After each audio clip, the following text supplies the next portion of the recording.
Following the death of two Kuki-Jo volunteers at Phailang Mall region by armed miscreants, the Committee on Tribal Unity Kotu Sadar Hills imposed a 24-hour total shutdown in the entire Sadar Hills Kangpokpi district from midnight of April 13 till midnight of April 14.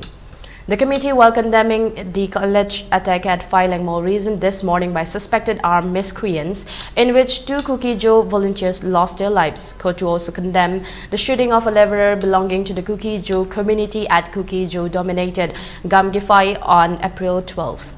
The Kuki-Jo top tribal body also alleged that illegal quarry and pilferage of villages at El Songfel, Saichang, Bongjang, Kamu Saichang and Bongbal Kulen is the precursor towards the incident at Phailang Mall region. The committee, while endorsing the electoral due process of the upcoming parliamentary election, conveyed its appeal at the State Election Commission's indefinite attitude towards the rampant movement of armed miscreants in the valid districts, as it is a disservice to the democratic setup of the country. The committee then stated that a 24-hour total shutdown would be imposed in the entire Sadar Hills Kangpokpi district with effect from midnight of April 13 till midnight of April 14 as a mark of protest against the inhuman act of the armed miscreants and their willful disregard of the Model Code of Conduct of the Election Commission of India.